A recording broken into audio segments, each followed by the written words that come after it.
Hello and welcome. I'm Ijoma Unyato. Tonight, kidnapped aid workers with action against hunger appear in new video, plead with federal government and the Christian Association of Nigeria to rescue them. Gunmen kidnap official of Sharia Court of Appeal in Tukun local government area of Kaduna State, kill son during operation. Senate confirms 14 more senatorial nominees as the screening by the upper legislative chamber continues at the National Assembly. And about 150 people feared drowned in a shipwreck off the coast of Libya. On business news tonight, Federation Accounts Allocation Committee shares over 700 billion naira to federal, state and local governments as revenue allocation for the month of June. On sports news tonight, the Super Eagles of Nigeria move up 12 places from 45th to 33rd position in the latest FIFA rankings after bronze-winning feat at the 2019 Africa Cup of Nations.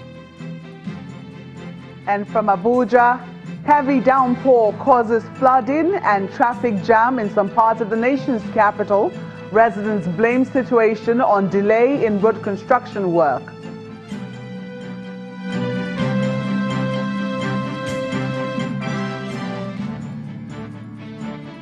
A new video has surfaced today showing the 6 aid workers who were abducted last Thursday by a group of armed men in Damasak town, Borno State.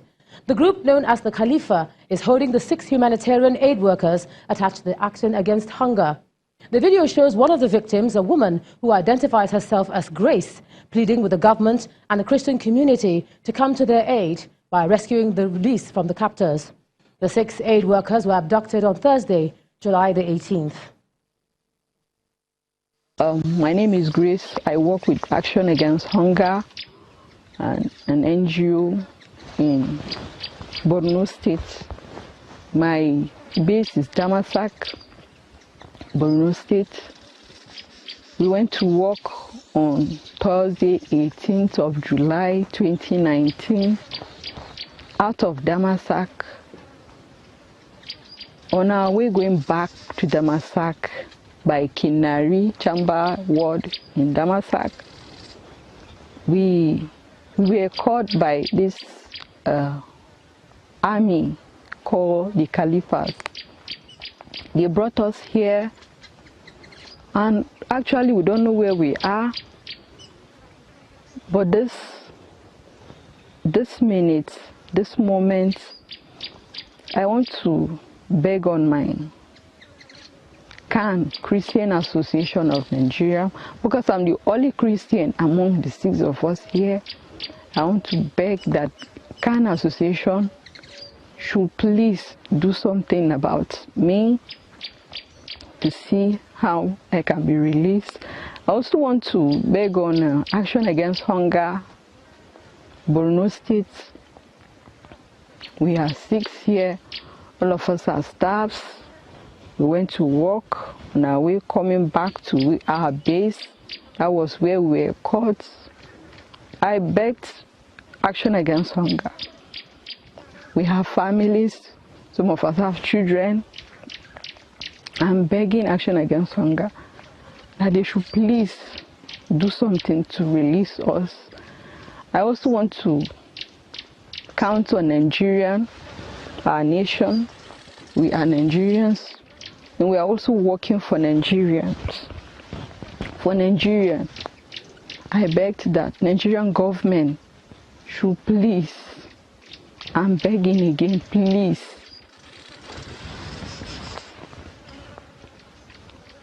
do something to see that we are released, because this has occurred before in this organization, Red Cross, where some ladies were caught, Hawa and Zipporah. They also asked to be released, but because Nigeria did not do anything about it, they were killed. I am begging on behalf of all of us here that please, Nigeria should not allow such to happen to us. And it also happened again with Leah and Alice. Because Nigeria could not do anything about them, they were not released, they were also killed.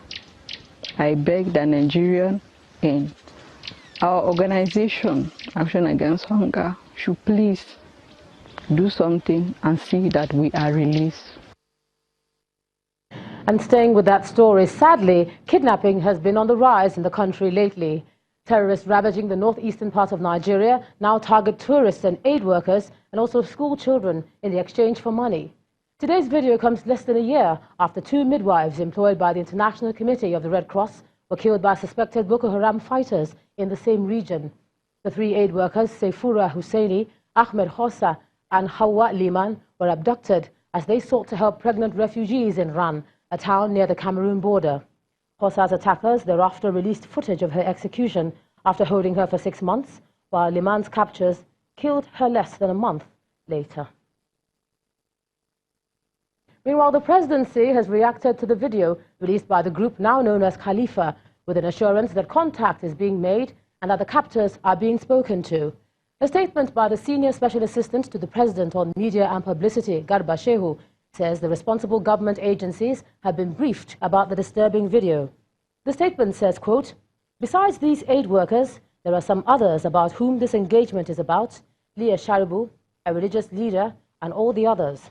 These discussions have been ongoing even before this time, and what this latest incident has done is to bring urgency to the efforts that the Secret Service is making," end of quote.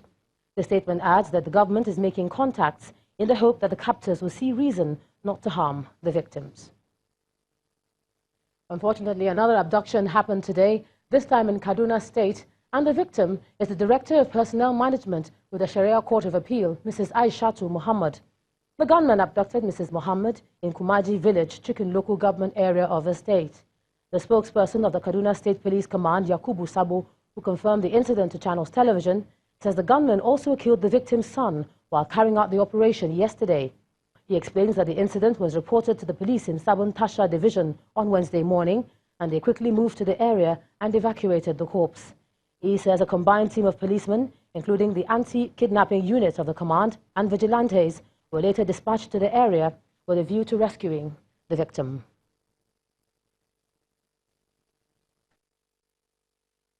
Some concerned elders of the South, under the aegis of the Nigeria Elders Forum, have also added their voice to the discussion on the rising insecurity and other challenges facing the nation.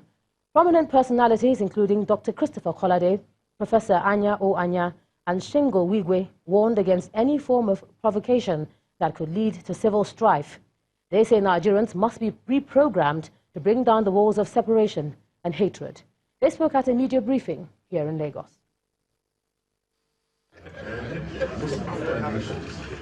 Notable elders, joined by other concerned Nigerians, have decided to sacrifice their comfort and rest, at least for now, to silence the drums of war fanned by ethnic hatred and religious provocations. While it may be true that many routes lead into an African market, it is certain that the road of violence and bloodshed definitely is not an option in the process that will determine the Nigerian future.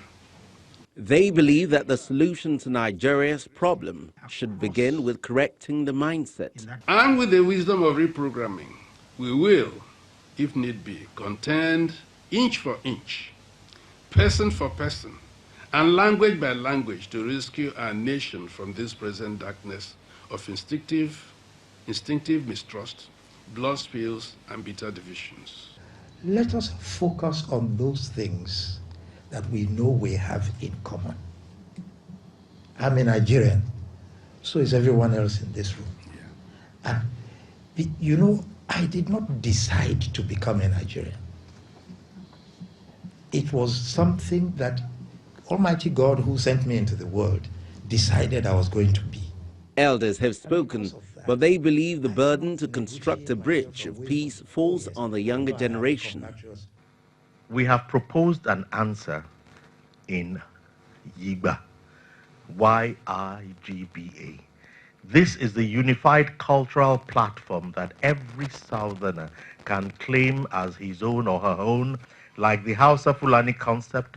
It would allow us to share many things that are of common interest to us, and so without firing a single gunshot.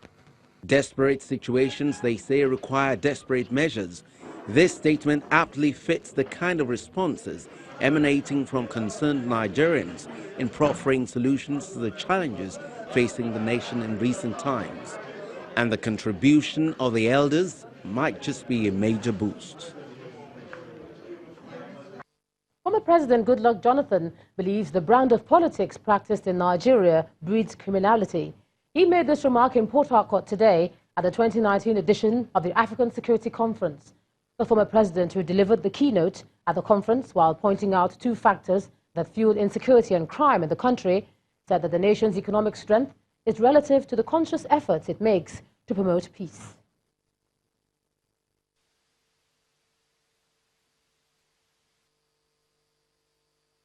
The feeling today is that for you to win elections, you must have this crop of boys called hard boys that will help you. And these hard boys can never be the normal boys, cannot be the sons of people who are here. These are boys that grew up under the bridges, in the streets, and so on, and who doesn't care about life of human beings. And because we believe that these are the kind of people that will make us win elections, we continue to patronize them as politicians. And that is why I believe that our brand of politics in Nigeria today is the politics that's breeding criminality. So I believe to cure this as a nation, we must make sure we change the way we conduct our elections. We should follow the developed world and bring IT into our electoral processes. There's no reason we should still vote in a place where people will go and snatch ballot boxes or scatter papers that we saw in the last elections. The change that can transform the country must accommodate restructuring, make politics less attractive, attack poverty, and create room for industrial revolution. And that's according to the founder of Afe Babalola University, Afe Babalola.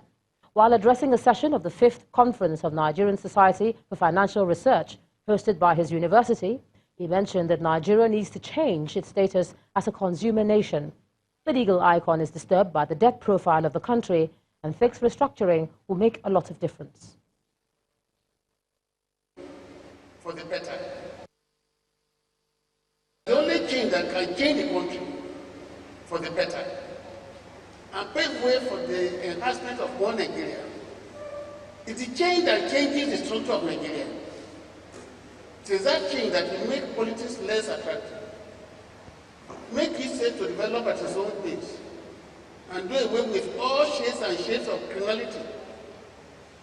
It is restructuring that will enable the component parts of the country to develop their resources, provide employment, eradicate poverty, and make individuals become true Nigerians.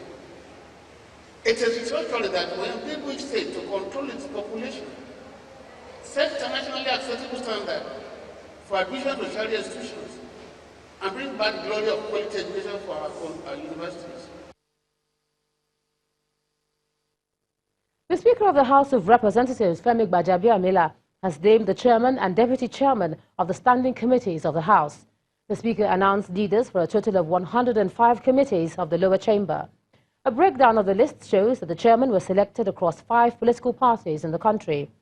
They include the ruling All Progressives Congress and the main opposition party, the People's Democratic Party. Others are the All Progressives Grand Alliance, APGA, Allied People's Movement, and the Action Alliance. Honorable colleagues, it's time to announce the names of committees, both standing and special committees of the House. We'll start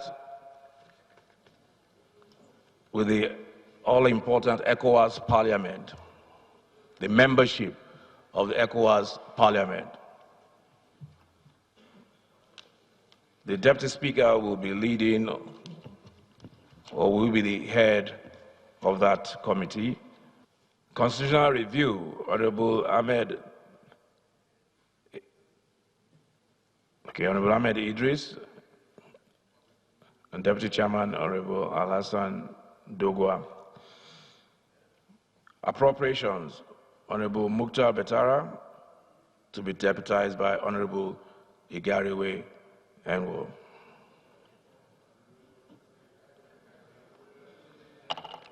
Now, you can find the full list of the committee members of the House on our website, channelstv.com. In part 2, after the break, a heavy downpour in Abuja causes flood and gridlock in some parts of the nation's capital. That's in a moment. Do join us again.